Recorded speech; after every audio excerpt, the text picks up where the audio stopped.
My chorus teacher used to yell at us, "Ladies, do I need to get out the geritol?" Oh, wow. Because we were on stage singing and dancing, and yes. it was a chorus was first thing in the morning. Oh. It feels like singing and dancing at 8 a.m. See, No. our teacher was smart when I was in high school. She would, like, the people who were in her major a cappella choir that went to competition and stuff. Yeah. She got us, she would tell them, I need them either 4th hour before they go to lunch, or I need them at 6th hour after they've had an hour at least an hour to process their lunch. Yeah. Because you can't really sing on a full stomach. Okay, so far we're up. We're going. Okay. They're hearing my rambling about my high school choir teacher.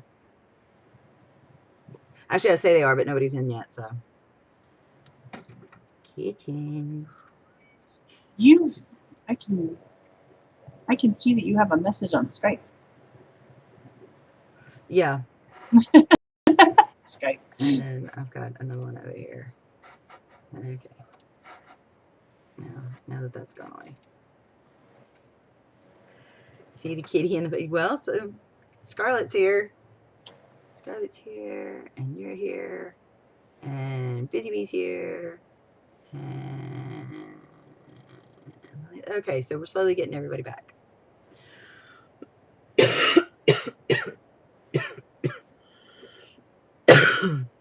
Okay. All right, don't get too excited. No, I'm not. Here we go. I'm going to sit here very still. You froze again for a second, and I started to.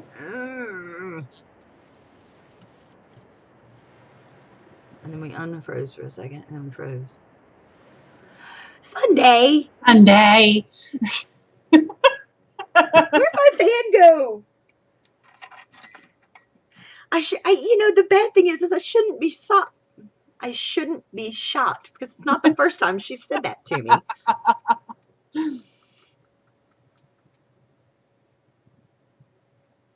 But now I'm all red about it.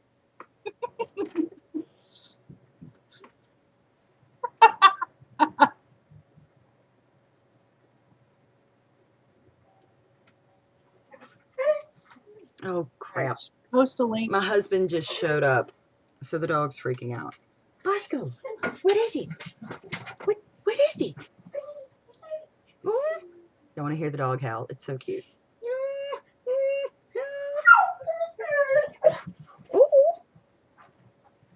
His daddy's home and he's locked in the bedroom. Hang on. Okay. Is daddy home? Is daddy? Is daddy home? Okay. Oh, shit. That's my foot. Calm down. Okay. No. I'm not done with my strings, so don't get on electronics. Ow. He stepped on my foot, all excited and running out. I see that now.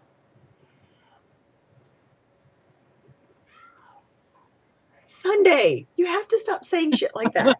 Son of a bitch.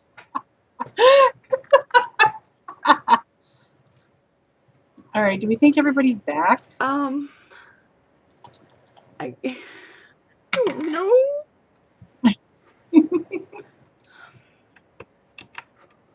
I'm gonna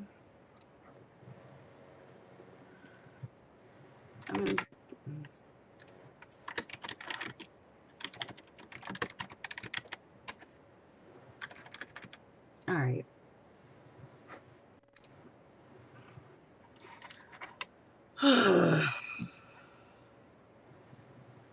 Okay. I'm trying to move on and ignore chat. Why don't you go on and start talking about your pick for the week? Okay. My my pick of the week is someone I've been following for a little while. And anyone who knows me knows that there is only one other person in the SBN cast who I love just as much as I do Sam Jared. And that would be Tamu Gadriel, which I started watching Strange Empire last night or the night before, and it is very strange to get into, but then you see Tomo shirtless in bed and he's speaking indigenous languages, and you're just like, okay. Okay. So, this is a series done by kazchester-fanfiction. It's called Welcome Home Soldier. She's currently on the 11th part. And I have to tell you, I am very, it's a Soldier AU, obviously, with Reader and Gadriel. I'm very, very picky about my Soldier fics, and I will tell you why. My husband is a combat veteran, and he is disabled. He has PTSD. And when you have people who write about that and don't really know a whole lot about it, or only see certain parts of it, especially what the media likes to skew, then it gets very difficult. And when it's somebody that you love, that you get very protective of it, of them and anyone else who has that condition. Yes, within that condition, because of the way that they're trained and things that they go through, they all have the capacity for great violence. That doesn't mean that that is their natural gut reaction when things go wrong. So she has written this version of Gadriel as a Marine, coming back from war, living with PTSD, finding himself a life with his family and friends, and with the reader who also suffers with some anxiety and other PTSD like issues that aren't necessarily combat related, because literally PTSD can, let me just throw that disclaimer out there right now, PTSD can come from anything. It's literally post-traumatic stress. People who got caught in the buildings and in New York in 9/11, a lot of them have PTSD. Anyone who's been through a rape or a mugging or anything where there's extreme violence that normally wouldn't happen, that can trigger PTSD. Gadriel's happens to be combat related. Hers happens to be from some other events that happen within her life, but it's very sensitively, but very accurately, I find, well written. Like I said, she is on part 11. The majority of the parts are not super smutty. I want to say there was smut or smut light in one part. I don't remember. And see, and that's the thing. Like, usually I'm like, there was smut right here in this chapter, in this, but it's so well written that I've gotten lost in the story, as opposed to, let me skim through and find the smut. So definitely one that I would check out. kazchester-fanfiction, welcome home soldier. Of course, we'll have links once the video is done processing later on this evening, and we'll do a recap tomorrow. So your pick, Michelle. Okay, my pick. Like I said, I had such a hard time this week. 20 different tabs of fics that I wanted to recommend, and I eeny, meeny, miny, mowed several times. Finally came down to vintagevalentinexx and her fic Wings. It is pure fluff, a little bit of angst maybe, sort of, but it's basically fluff, and it does what we want to do to all our supernatural characters. It basically takes our character and wraps them in a blanket and gives them hot chocolate. And that's what I like about it. Trying to heal some damage that Cass has had. And just the way she goes through it, it's a long fic. It's almost 5,000 words. And I just read through the whole thing, and by the end of it, I was like, oh, yes, my baby's all better. Yes. And I love when we treat our characters well and we pamper them and we make them feel better. I love that. I don't like when we hurt them, people. Stop making them hurt. They hurt enough. Anyway, so yes, vintagevalentinexx Wings is the name of it, and it is a Castiel reader. Major fluff. God, I love it. So I haven't read it yet. I think I want to say she did tag me in it, but I haven't read it yet. It's on my list. I'm trying to balance my reading time versus my writing time, and somewhere in the middle try to get better and get over the plague. And so it's been kind of so now that we've gotten through that, now that we've got everybody's picks of the week, we want to talk a little bit this week about sentence structure, which is why I was so glad that Michelle is here, because Michelle is grammar Nazi. Little bit. Granted, Kelsey is grammar Nazi too. Yes. But Kelsey's a bit more blunt about it, which I'm sure if you've watched this show, she has said. But we want to talk about, I've seen a lot of questions recently about how when you're transitioning from dialogue to action, you know, you said, he said, you said, you got up, you talked, you walked.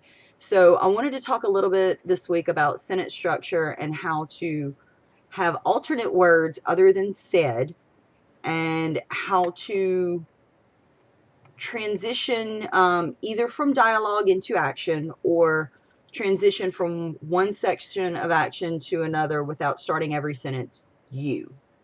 Like, you stood up and moved to the table, or you went to here, or whatever. So, Michelle, if you want to start us off on that. Well, while I cough. I have noticed that even in my own writing, it's you said, they said. That can get so boring for yourself as you're writing, as well as for whoever's reading it.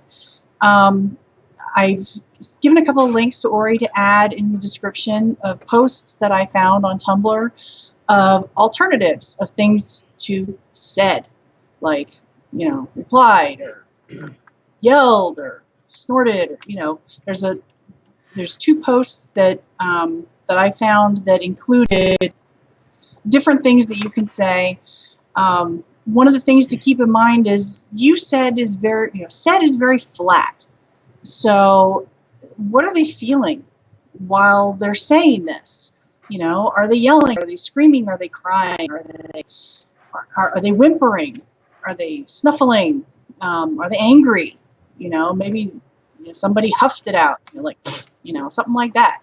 And there is one of the links that that you added, Michelle, has actually been reblogged on the SPN Fanfic Pond. So we'll probably just use the link, the blue eyes, endless possibilities for the word said, and it's literally chuckled, commented, concluded, exactly, elucidated, which I don't even know what that means, but forewarned, giggled, gloated. It's literally in alphabetical order as well. Yeah. So it's just, whined, warned, volunteered, related, reported. There's lots of different ways to go from just saying Sam said to Sam reiterated. So instead of, or repeated. Sam presented, And there's also ways that you can do it without saying they said or they did, or the words fell from their lips, or it burst from them, or it erupted from them, or they barked a laugh. There's all kinds of different ways to talk about talking without saying they said, they did. Like, for example, let's say you've got a salmon reader, because this is me talking and everything's Sam all the day, all the time, all day, every day. So let's say you have a salmon reader, and the reader's been holding back her feelings for forever, and then she just, it's verbal diarrhea, and she lets all of her feelings fly, and then you get to the end of it, and her words burst forth as if a dam had broken open inside her. Something like that. Instead of just, you said. So it also, what it does is, not only does it not leave it flat, but it gives the reader a little more tone into the emotion behind the words, for how you want them to read them in your head, because you can read things very different ways.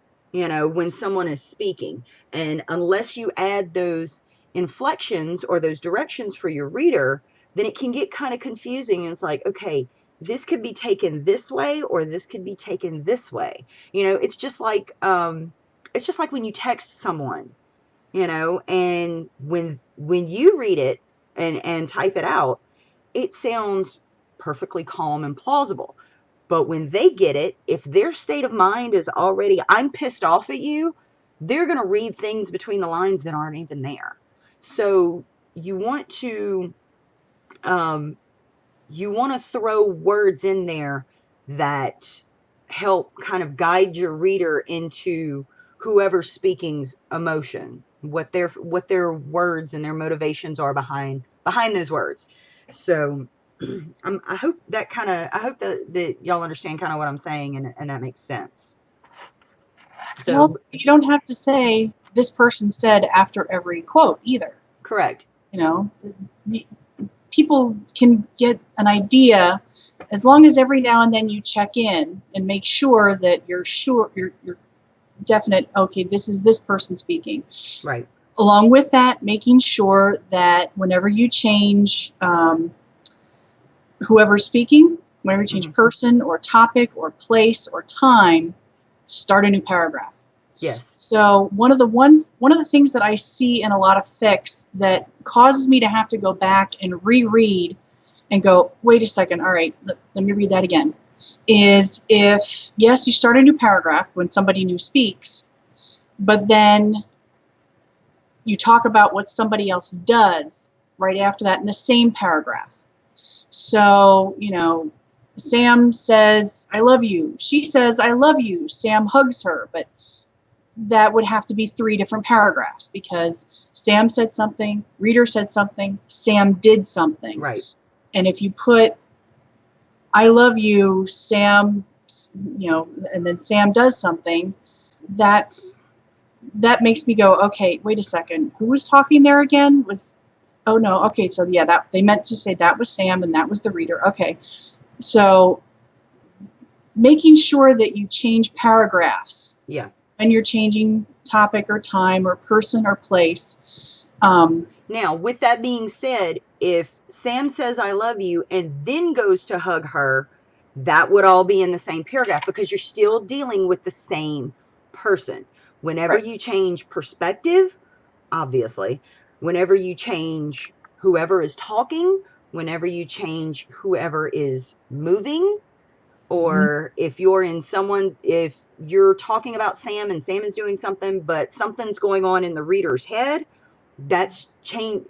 Even though the reader is not verbally talking, they are now the person speaking in the story. So that needs to be a new paragraph. Whenever you change people, actions, words, thoughts, that's definitely when you need a new paragraph. Yes. So, and that helps a lot when you're writing dialogue, is to keep that in mind. Yep.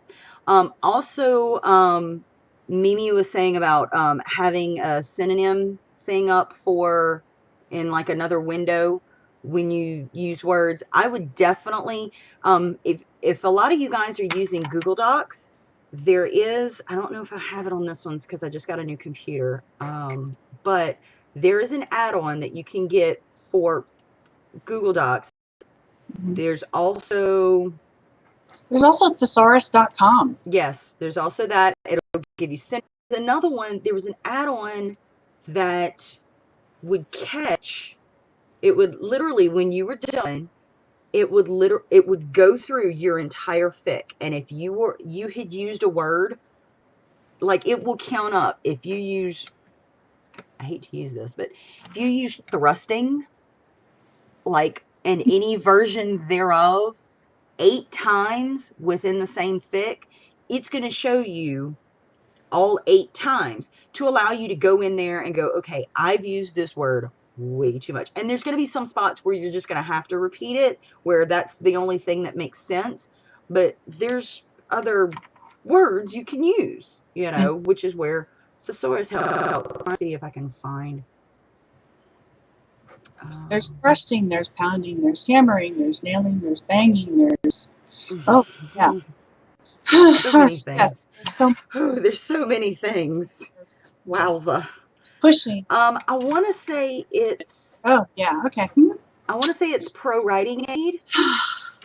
Yes, Pro Writing Aid will check for consistency, plagiarism, acronyms, cliches, redundancies, which is what you'd be looking for. It'll check for grammar mistakes, and it literally skims through the entire fic. And you can tell it to just look for these one things, or you can tell it to look for all of these things. And it really helps. Also, Google Docs, if you're not using it, oh my gosh, Google Docs to save a life, people. Yeah. Google, it's got your word count already in there. It's got your spelling check already in there. It kind of does a little bit of sentence structure and making sure you're using the right word for you, but sometimes I find it can be a little bit wonky and it won't completely do right. Although there was something that I did see once through a post where I know in Word docs, you can go in and change the background color of the page so that it's not bright white and Yes. harsh. I And do so that. it'll let you do it. Pauline has, Blushing Sam Girl, has figured out how to do this. So like the last couple sections of La Petite Mort that she sent to me are like on a, it's not really yellow. It's more like a burnt page. I write green. Yeah, like you can do a mint green or a blue. If I could do that in Docs, I'd be happy. There's a way to do it, and Pauline, if you would love to share that with us in chat, Yes. I will love you forever. I mean, I'm gonna love you forever because La Petite Mort, let's just be real. But get the fan back out. Hold up. I'm sorry. Sex. I know. Like, and you would think that, I mean, hers and the one that Ken On Ken Off did, yes, we're Amtracking and going off on something. But hers and Ken On Ken Off with the sex toys are like really the only two that I've ever really read. And hers seems like it would just be an obvious trope where witch hoodoos some sex toys and y'all go crazy, and then hoodoos you, but it's not. And it's like, duh, look, there you go. Pauline's already on the drop for us. So go to File, go to Page Setup, go to Page Color, and Was that Google Docs? that's in Google Docs. That's how you change the background color. The add-ons, I'm just catching up to chat, you guys. Oh, I love Google Doc add-on, the two, there's Thesaurus. If you actually go into Google Docs, you know what? This is what we're going to do. Hold up a second. Hang on. Source, screen capture. Nope, you want this one. Oop, hang on, guys. It's going to go black for a second. Oh, Lord. There we go. Okay. So if you go into Google Docs up here to add-ons, there is Get Add-ons and Manage Add-ons. The two that I am recommending is Thesaurus, and you highlight a word and you find synonyms for the selected word. The other one is Pro Writing Aid. And most of the things that you're going to need is free. Consistency check, acronym check, corporate wording check. I don't know what that is. But cliches and redundancies checks is free. And so the cliches I typically ignore. I just have them resolve themselves. Plagiarism check, I don't know that I ever use that. Overused words check is premium. That would be, I feel like that falls in with redundancies, but if you decide you want to do that, I'm going to pull this up just so you guys can see how much it is, assuming that you want to use it. It's working. You get a 14-day free trial if you want. If you buy a license, is $35. You can get a lifetime for $120. That's redonkulous. But for those of you who are hesitant to ask a beta, or don't want to ask a beta, which is completely your deal, there you go. There's that. There's also a website that I've heard, but I've never checked it out myself. But I've seen it advertised somewhere, and I forget where. Probably Facebook, I think. I want to say it's called Hemingway.com or something like that. Okay. And it does a lot of what you're talking about. It looks at sentence length to make sure that your sentences are different lengths. And if I see it again, I'll make a post about it and notify the pond. Like I said, I think it was called Hemingway, or maybe it was part of Grammarly. I'm not sure. Okay. But what I really liked about it, and I think that's why it was called Hemingway, is one of the things that it did was looked at sentence length. Yeah, because Hemingway was notorious about those short sentences. So I think that sentence length, having sentences of different lengths, is also makes your writing more interesting. And I know that I have a problem with that. All my sentences tend to be the same, which and I tend to run on a little bit, which is also not great. Yeah, and that's the thing. Like, I've seen, like, in a couple betas that I've done, I've seen some people where they throw a lot of information into one sentence. You've got 2 or 3 different people's actions and their reactions, and you end up, like, if you're literally typing in Google Docs, and I'm going to say it this way because it'll make more sense. If you're typing in Google Docs and you type out everything that you want those people to know for that one sentence, and that one sentence is 3 lines in Google Docs, it's too much. Yeah. Find a way to break it up, because that's what a paragraph looks like. A paragraph is 4 to 5 lines within Google Docs. If you've got 3 to 4 lines of information and it's all one sentence, find a way to break it up. Yeah. So, and it's easy to do, you know, and that's one of those things that's definitely, and I'm terrible about this, I'll be the first person to admit it, that's one of those things where don't try to catch it right then. Before you send it to a beta or before you throw it up, because obviously you're going to reread it to check for stuff before you just throw it up willy-nilly. But, you know, before you send it to a beta or something like that, once you've decided you are completely done with this fic, reread it 2 or 3 times, and when you catch something like that, that's when you want to break it up. Don't worry about doing that in the middle. I'm horrible about editing in the middle, and it's a curse. I can't not do it. When you're writing, you're in the creative process, and when you're editing, you're not. It's a very different part of your brain that you're using. Exactly. So unless you're using that part of your brain for editing when you're writing, which I would think that would make your writing then seem very mechanical, you really do want to keep the 2 things separate, because, you know, when you're doing that first, you know, spitting the words out, you're picturing in your mind, and then you're trying to put that on paper. Right. And it's better to get that out and don't worry about, you know, what your paragraphs look like, or, you know, making sure you have all your quotation marks where they're supposed to be, and you know, did you capitalize everything? Don't worry about that when you're trying to get the ideas on the page.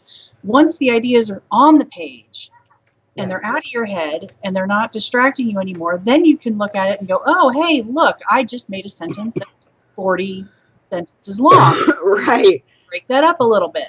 Right. And then you're looking at the more technical aspects of it, and you're using a different part of your brain. Right. So yeah, it's... So write first, edit later. Yes. Which I'm super guilty of. Write drunk, edit sober. Yeah. Which is how most of my fics have happened, honestly. I might need to do that again, just so I can get starting over out. Oh. Yes. So, yeah. So there's, you know, little tidbit on sentence structure and how to swing this. Any questions, you guys? I know we're on a 7-second delay, so it's kind of weird to... I'm hoping the buffer demon hasn't hit us too bad. I've been watching the stream in the background, and yeah, it looks like we're... It looks a little staggery. Yeah, we look like we're claymation a little bit. We look a little bit too much like the claymation Christmas specials. Really? So I hope they can hear us. I don't know. I'm trying to be very still and see if maybe that'll catch it up. maybe if I don't move.